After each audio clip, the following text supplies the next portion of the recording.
When Rachel saw she wasn't having any children for Jacob, she became jealous of her sister. She pleaded with Jacob, "Give me children or I'll die."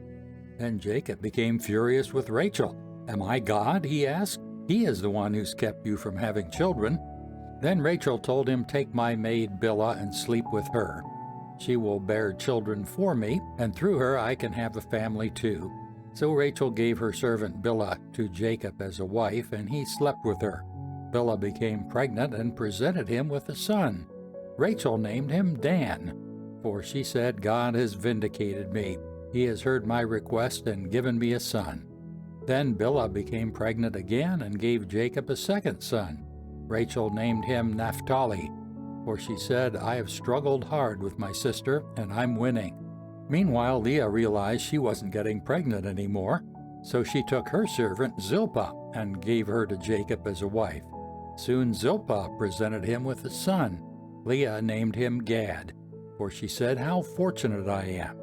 Then Zilpah gave Jacob a second son, and Leah named him Asher, for she said, "What joy is mine! Now the other women will celebrate with me."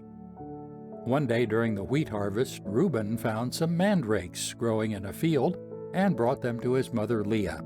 Rachel begged Leah, "Please give me some of your son's mandrakes." But Leah angrily replied, "Wasn't it enough that you stole my husband? Now will you steal my son's mandrakes too?" Rachel answered, "I will let Jacob sleep with you tonight if you give me some of the mandrakes." So that evening, as Jacob was coming home from the fields, Leah went out to meet him. "You must come and sleep with me tonight," she said. "I have paid for you with some mandrakes that my son found." So that night he slept with Leah, and God answered Leah's prayers. She became pregnant again and gave birth to a fifth son for Jacob.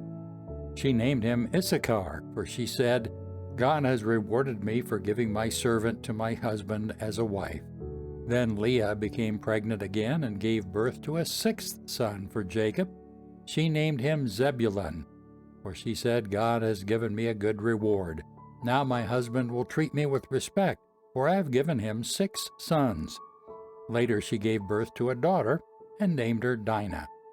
Then God remembered Rachel's plight and answered her prayers by enabling her to have children. She became pregnant and gave birth to a son. "God has removed my disgrace," she said, and she named him Joseph. For she said, "May the Lord add yet another son to my family." Soon after Rachel had given birth to Joseph, Jacob said to Laban, "Please release me so I can go home to my own country. Let me take my wives and children, for I have earned them by serving you. Now let me be on my way. You certainly know how hard I've worked for you." "Please listen to me," Laban replied. "I have become wealthy, for the Lord has blessed me because of you. Tell me how much I owe you. Whatever it is, I'll pay it." Jacob replied, "You know how hard I've worked for you, and how your flocks and herds have grown under my care. You had little indeed before I came, but your wealth has increased enormously. The Lord has blessed you through everything I've done. But now, what about me? When can I start providing for my own family?" "What wages do you want?" Laban asked again. Jacob replied, "Don't give me anything. Just do this one thing, and I'll continue to tend and watch over your flocks. Let me inspect your flocks today and remove all the sheep and goats that are speckled or spotted, along with all the black sheep. Give these to me as my wages. In the future, when you check on the animals you have given me as my wages, you will see that I have been honest. If you find in my flock any goats without speckles or spots, or any sheep that are not black, you will know that I have stolen them from you." "All right," Laban replied, "it will be as you say." But that very day Laban went out and removed the male goats that were streaked and spotted, all the female goats that were speckled and spotted or had white patches, and all the black sheep. He placed them in the care of his own sons, who took them a 3 days' journey from where Jacob was. Meanwhile Jacob stayed and cared for the rest of Laban's flock. Then Jacob took some fresh branches from poplar, almond, and plane trees and peeled off strips of bark, making white streaks on them. Then he placed these peeled branches in the watering troughs where the flocks came to drink, for that was where they mated. And when they mated in front of the white streaked branches, they gave birth to young that were streaked, spotted, and speckled. Jacob separated those lambs from Laban's flock. And at mating time he turned the flock to face Laban's animals that were streaked or black.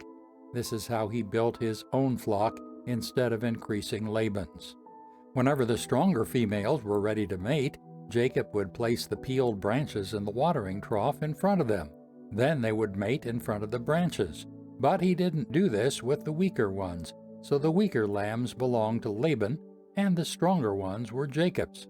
As a result, Jacob became very wealthy with large flocks of sheep and goats, female and male servants, and many camels and donkeys.